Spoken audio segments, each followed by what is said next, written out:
Sultan WWII commanded the famous Wild Division, disliked the Bolsheviks, and participated in battles against them after the revolution. During the Great Patriotic War, the Russian military leader decided to support the Germans, for which he was executed after the end of hostilities. Youth. Sultan was born in the family of a famous general of a princely family near Maykop. His ancestors were Crimean Khans.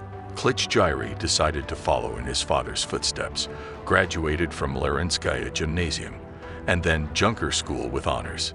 World War I and the Civil War.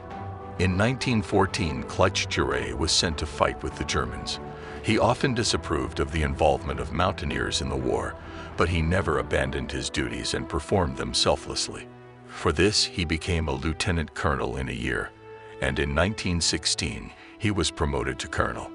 The leadership always spoke positively about the brave warrior.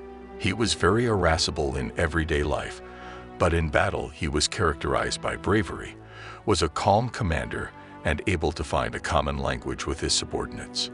For this, they also pitied him and always wanted to serve under his leadership. Wild Division and the Revolution. The military compound was formed from the mountaineers, who were part of Denikin's army. The division was considered very cruel because of its treatment of prisoners and ordinary peasants. The soldiers were not ceremonious and organized brutal massacres and torture of Red Army soldiers and all those who took their side. During one of the review's horsemen under the leadership of WWII whirled past Prince Mikhail Alexandrovich. He was so impressed that he decided to call them the Wild Division. The name stuck to the cavalry, and the Red Army men were very wary of meeting the mountaineers. Sultan was devoted to the ideas of Tsarist Russia. During the Civil War, his division joined any military formations that wanted to overthrow the Bolsheviks and restore the former order. Emigration. In 1921, his Circassian division was defeated in another battle and WWII fled. At first he tried to settle in Turkey, but did not stay there for long. He moved to France, where he engaged in political activity. WWII always wanted to return and blamed the Bolsheviks for all the problems. He decided to unite all mountaineers and make the North Caucasus independent from the USSR. He held many meetings and headed a party of Caucasian mountaineers in France, so that one day he could return home and realize his dream. When war broke out, the Sultan realized that this was his chance. He did not support his enemies, the Bolsheviks, and joined the Nazis. World War II. In 1941, he continued his political activities in Germany.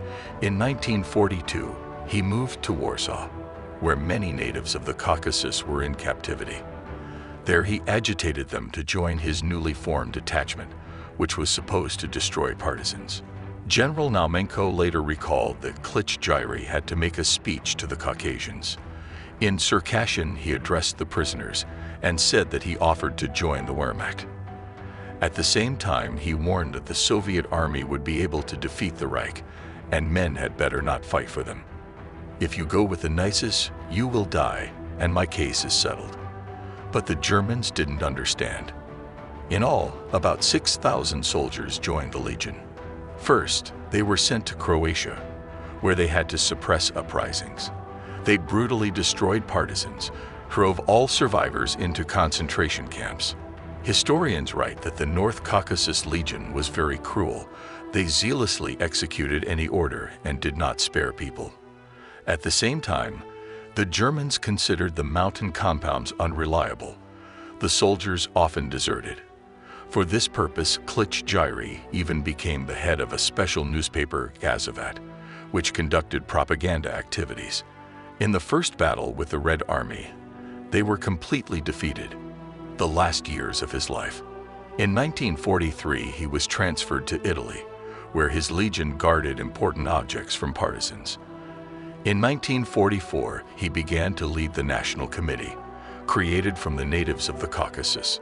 He was at the famous Rosenberg meeting, where all representatives of the peoples under the Reich were invited.